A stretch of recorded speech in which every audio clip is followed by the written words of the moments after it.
तफसीलन इस केस के बारे में बता देता हूँ, फिर उसके बाद भी अगर आपको कोई सवाल आपका होगा तो उसके बाद उसका जवाब दे दिया जाएगा। 16 अगस्त शाम को तकरीबन 10 बजे शहज़ादा नाम की एक लेडी जो कि श्रीनगर की रहने वाली हैं और डिसीज़्ड नूरुल हबीब की सिस्टर हैं, वो पुलिस पोस्ट सिदड़ा में कॉल करती हैं और कहती हैं कि मेरे फ़ोन मेरे ब्रदर उठा नहीं रहे हैं, काइंडली आप हमारे घर पर जाएं और एक बार देखें कि सब चीज़ें ठीक हैं। इस कॉल के बाद जब हमारी टीम तभी विहार सिदरा में लेन नंबर 32 में जो घर है वहाँ पे जाती है तो देखते हैं कि घर जो है वो अंदर से बंद है। वहाँ घर से फाउल स्मेल आ रही थी। इस चीज़ पे शक करते हुए हमारी टीम ने ताले तोड़े और घर के अंदर गए। वहाँ पे 4 बॉडीज़ मिली। पहली बॉडी नूरुल हबीब जो श्रीनगर के रहने वाले हैं, दूसरी बॉडी सकीना बेगम जो कि डोडा की रहने वाली हैं, उनके बेटे, उनके ग्रैंडसन सजाद अली और उनकी बेटी जिनका नाम रुबीना बानो है। ये 4 बॉडीज़ हमें लेन नंबर 32 के घर से मिली। उसके साथ में ही एक और घर है जो सकीना का घर है लेन नंबर 33 में। जब टीम वहाँ पर गई उन्होंने देखा कि घर जो है वो दरवाजे जो है अंदर से बोल्टेड हैं। जब उन घरों को, उनके दरवाज़ों को तोड़ा गया, वहाँ पे 2 बॉडीज़ थी। पहली बॉडी ज़फ़र सलीम जो कि सकीना के बेटे हैं और स्पेशली एबल्ड चाइल्ड हैं। दूसरी बॉडी सकीना की बेटी जिनका नाम नसीमा है, उनकी मिली। टोटल 6 बॉडीज़ को पुलिस ने अपनी कस्टडी में लिया और गवर्नमेंट मेडिकल कॉलेज जम्मू में ऑटोप्सी के लिए इनको लेके आए। पोस्टमार्टम जो है वो मैजिस्ट्रेट की प्रेजेंस में हुआ।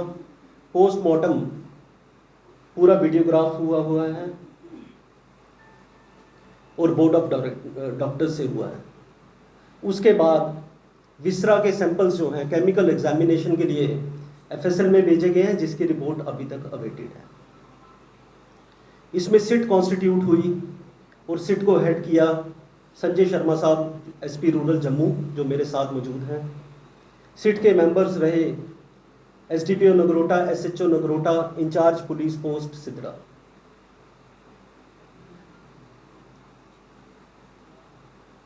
तफ्तीश के दौरान हमने ये पाया कि नूरुल हबीब जो श्रीनगर के रहने वाले हैं, तकरीबन 1997 में, आज से 25 साल पहले ये जम्मू में मूव किए। कंसल्टेंसी का ये काम करते थे और इनके घर में सकीना नाम की जो लेडी है, डोडा की रहने वाली हैं, वो एज ए डोमेस्टिक हेल्प काम करती थी। मेडिकल इश्यूज भी थे इनके, इन द सेंस कि मैंने पहले ही बताया 2 बच्चे डिफरेंटली एबल्ड थे, स्पेशली एबल्ड थे। उन वजह से ये फैमिली काफ़ी ज़्यादा डिपेंडेंट थी नूर जो हैं उनके ऊपर फाइनेंशियल मैटर्स में, और डोमेस्टिक हेल्प के लिए ये उनके घर में काम करते थे। सजाद अली के पढ़ाई का खर्चा भी नूरुल हबीबी उठाते थे और बाकी भी इनकी ज़रूरतें जो थी पैसे की वो यही पूरे करते थे। फैमिली मेडिकल इश्यूज के साथ साथ इनके कुछ डिस्प्यूट्स भी चल रहे थे। जो डोडा की फैमिली थी, इनके अपने डिस्प्यूट्स चल रहे थे, कोर्ट केसेस चल रहे थे, लिटिगेशंस चल रही थी। इस वजह से ये फैमिलीज दोनों की दोनों काफ़ी ज़्यादा डिप्रेस्ड थी। अगस्त के फर्स्ट वीक में जब ट्रायल के दौरान ये कोर्ट में गए, उस दौरान बाहर आकर इन्होंने अपने एक दोस्त को कॉल किया। उधर 3 लोग गए थे, सजाद अली जो ग्रैंडसन है सकीना के, नूरुल हबीब और उसके साथ में सकीना बेगम। बाहर आके इन्होंने अपने एक दोस्त को कॉल करके बताया कि जो हमारे विटनेस भी हैं कि इस ज़िंदगी को जीने का कोई फ़ायदा नहीं है, हमें मेडिकल इश्यूज़ भी बहुत ज़्यादा हैं, मैं खुद भी सीए से सफ़र कर रहा हूँ, इस चीज़ को अभी हमने पुख्ता करना है, एज ए एविडेंस अभी पेपर्स इकट्ठे करने हैं, क्या ये सच है कि नहीं। उसके सिवा जो उन्होंने बोला कि हमारी बाकी लिटिगेशंस भी चल रही हैं, लैंड के डिस्प्यूट्स भी चल रहे हैं, तो बेहतर है इस ज़िंदगी को ख़त्म कर दिया जाए। 4 तारीख को वो कन्विंस करते हैं 3 लोगों को, जिसमें से पहले हैं सकीना बेगम, दूसरे हैं सजाद अली और तीसरे हैं रुबीना, कि इस ज़िंदगी को हमें ख़त्म कर देना चाहिए। क्योंकि मैं जीना नहीं चाहता और हम दोनों फैमिलीज एक दूसरे पे इतनी ज़्यादा डिपेंडेंट है कि मैं आपके बिना नहीं जी पाऊंगा और आप हमारे बिना नहीं जी पाएंगे। सिट ने काफ़ी ज़्यादा एविडेंसेस इकट्ठे किए हैं, जिसमें सीसीटीवी फुटेजेस हैं, जिसमें कॉल डाटा रिकॉर्ड्स हैं, जिसमें मोबाइल फ़ोन्स जो डिसीज्ड के हैं उसमें डाटा एक्सट्रैक्ट किया हुआ है, बैंक के काफ़ी ज़्यादा रिकॉर्ड्स हैं, डिटेल्स हैं, जो इन चीज़ों को पुख्ता कर रहे हैं जिसके बारे में मैं बात कर रहा हूँ। 5 तारीख को पहले दिन इन्होंने अपनी जो प्लानिंग है उस पर काम करना शुरू किया। पहली बार इन्होंने मेडिकल शॉप्स जो जम्मू में हैं वहाँ से ये कुछ मेडिसिन लेके आए, आईवी फ्लूइड्स लेके आए, कैनोलास लेके आए, ड्रिप्स लेके आए, कुछ मेडिसिन लेके आए और डाइपर्स लेके आए, जिसके बारे में मैं आपको आगे बताता हूँ इनका इस्तेमाल इन्होंने कैसे किया। 6 अगस्त की अगर अब मैं बात करूँ, इन्होंने इस टाइम पे संजीव कुमार के नामक एक आदमी जो कि जम्मू के रहने वाले हैं और हेल्थ वर्कर हैं, इनके पहले भी नोन थे, इन्हें अपने घर में बुलाया और बताया कि जो 2 बच्चे हैं स्पेशली एबल्ड, इनको काफ़ी ज़्यादा परेशानी है, अगर आप इनमें कनूला इनकी आर्म्स में फिक्स कर देंगे तो इनको हम मल्टीविटामिन्स दे सकते हैं। उनके साथ साथ उन्होंने ये भी कहा कि हमें खुद भी बुखार है और काइंडली ये कनूला जो है हमारी आर्म्स में भी फिक्स कर दें। 7 तारीख को पहली बार इन्होंने ड्रग्स इन्फ्यूज़ करना शुरू किए 2 बच्चों पे। 4 लोगों ने मिलके 2 लोगों पे ड्रग्स इन्फ्यूज़ किए, जिसमें जफ़र सलीम है और दूसरा जो नसीमा नामक लेडी है जिसके बारे में मैंने पहले भी बताया। उस शाम को इन्होंने संजीव कुमार को एक बार फिर बुलाया और कहा कि इन 2 बच्चों की मेडिकल कंडीशन आप एग्जामिन करें, क्या इनकी तबीयत पहले से इम्प्रूव हुई है कि नहीं हुई है। संजीव कुमार, उसको पता नहीं था कौन से ड्रग्स दिए जा रहे हैं, इन द सेंस कि उनके सामने सिर्फ यही बताया था कि हम आईवी फ्लूइड्स दे रहे हैं और मल्टीविटामिन्स दे रहे हैं। उन्होंने कहा कि इन बच्चों की तबीयत जो है वो डिटेरियोरेट हो रही है, आप काइंडली इन्हें किसी डॉक्टर से कंसल्ट करें और किसी डॉक्टर को दिखाएं।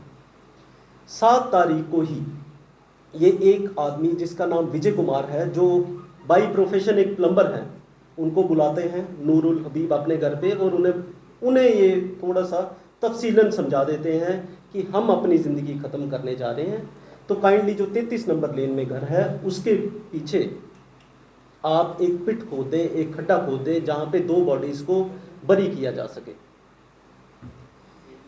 इसके बाद 9 तारीख को विजय कुमार आते हैं, 2 लोगों को अपने साथ एंगेज करते हैं और इस घर में खड्डा खोद देते हैं और इसके लिए नूरुल हबीब उन्हें 2.5 लाख रुपया देते हैं, जिसमें से हमने काफ़ी कैश अब अरेस्ट कर लिया गया है इनको, विजय कुमार को, और काफ़ी सारा कैश हमने we have seized that cash.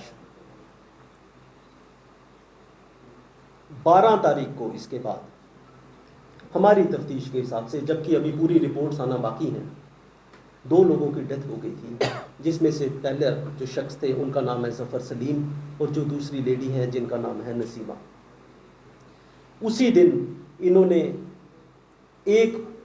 इसके बाद प्लान किया कि सकीना नाम की जो लेडी है, अब इसको हम ड्रग्स इन्फ्यूज़ करेंगे। इसके साथ साथ मैं आपको एक और चीज़ बताता चलूँ जो कि काफ़ी इम्पोर्टेंट है कि किस तरीके से इन्होंने ये सारी चीज़ें प्लान की। 6 अगस्त के बाद दोनों ही घरों में सीसीटीवीज़ थे, उनको डीएक्टिवेट कर दिया जाता है, डिसेबल कर दिया जाता है, ताकि कोई भी फुटेज कवरेज उसकी ना हो सके। दूसरी चीज़, इन्होंने एसीज़ का टेम्परेचर काफ़ी कम रखा था, ये उस टाइम पे भी हमने मौके पर जाकर देखा था, ताकि जो है बॉडीज़ डिकम्पोजिशन होने में थोड़ा सा वक्त लगे। तीसरी चीज़, इन्होंने फ्रेगरेंस के लिए डिस्पेंसर्स लगा रखे थे, ताकि जो परफ्यूम है, सेंट जो है वो हवा में फैलती जाए और जो फाउल स्मेल है वो बाहर ना आए। चौथी चीज़, इन्होंने ये सारी चीज़ें छुपाने के लिए डाइपर्स का इस्तेमाल किया था, जो कि हर एक डिसीज्ड की बॉडी में था। बॉडीज़ एक्सक्रीट जब कुछ करती हैं उसकी एक स्मेल होती है, उस स्मेल को छुपाने के लिए इन्होंने ये वाली चीज़ का एक इस्तेमाल किया, डाइपर्स का, जो कि मेडिकल बिल्स भी हमारे पास उस चीज़ के मौजूद हैं और सीसीटीवी कवरेजेस हैं और कॉल डाटा रिकॉर्ड्स भी उन चीज़ों के हमारे पास मौजूद हैं। नूरुल हबीब ने अगस्त के महीने में जलंधर के एक वेंडर के पास अपने घर में इस्तेमाल करने के लिए कुछ जिम का सामान ऑर्डर किया था। 13 अगस्त को ये वापस वेंडर को कॉल करते हैं जलंधर में और कहते हैं कि हमें इस सामान की अब ज़रूरत बिल्कुल नहीं है। हमारे घर में जितने भी लोग हैं वो काफ़ी ज़्यादा बीमार हैं और हमें ये सामान अब बिल्कुल नहीं चाहिए, तो कृपया करके ये अपना सामान आप अपने पास ही रखें। 14 तारीख को हमारे हिसाब से, हमारी इन्वेस्टिगेशन के हिसाब से सकीना की डेथ हो गई थी और उसके बाद जो बाकी 3 लोग बचे थे, जिसमें नूरुल हबीब, सजाद अली और रुबीना, ये शहर के नॉर्थ में जो सिटी में आते हैं कुछ और मेडिसिन लेने के लिए अपनी नैनो कार में, और उन मेडिसिन को लेके वापस चले जाते हैं। इसके बाद ये जोमेटो के थ्रू उसी दिन दोपहर को कुछ फूड पैकेट्स ऑर्डर करते हैं पहलवान स्वीट्स गांधीनगर जम्मू से, और डिलीवरी बॉय को ये बताया जाता है, उसे बोला जाता है कि हमारे घर में कुछ कोविड के केसेस हैं, तो काइंडली आप घर के अंदर ना आएँ, आप बाहर वेट करें, हमें सिग्नल कर दें, आप हमें कॉल कर दें, उस कॉल के बेसिस पे हम बाहर आ जाएंगे। और उन्होंने पैकेट्स वहाँ से इकट्ठे किए। 14 तारीख की शाम को इन्होंने फिर एक बार संजीव कुमार को अपने घर में बुलाया, और जैसे कि नॉर्मली अगर कोई पेशेंट बीमार होता है, कैनुलास को फिक्स करने के लिए, उसको फ्लश आउट करने के लिए, उसको क्लियर करने के लिए उस चीज़ की मदद ली। 15 तारीख को सुबह तक हमारी इन्वेस्टिगेशन के हिसाब से रुबीना की भी डेथ हो गई थी। लास्ट टाइम इन्होंने संजीव कुमार को अपने घर पे बुलाया, जिनको इल्म नहीं था कि ये किस लिए ये सारी चीज़ें हो रही हैं। वो उस टाइम तक यही सोचते रहे कि शायद ये इनको ठीक करने के लिए हैं। और जो नैनो कार है उसमें ये 2 लोग बैठे घर के बाहर, और एक बार फिर से मेडिकल एडवाइस ली और बोला कि हमारे कैनुलास को, नए कैनुलास को एक बार फिक्स कर दें। 15 तारीख की शाम को हमारी तफ्तीश के हिसाब से इन 2 लोगों की भी डेथ हो गई थी। और जैसे कि मैंने प्रेस कॉन्फ्रेंस शुरू की थी कि 16 की तारीख की शाम को हमें कॉल रिसीव होती है। अभी कुछ रिपोर्ट्स आना एफएसएल की बाकी हैं, बाकी भी चीज़ों पे हम कुछ काम कर रहे हैं, जो तफ्तीश के बाद हम आपसे शेयर कर लेंगे। अगर आपका कोई सवाल है तो काइंडली आप एक एक करके पूछिए। ऐसा बिल्कुल नहीं आया, it has not come to. Sabina ने डोडा में 38 लाख की प्रॉपर्टी बेची है, वो कैश कहाँ है?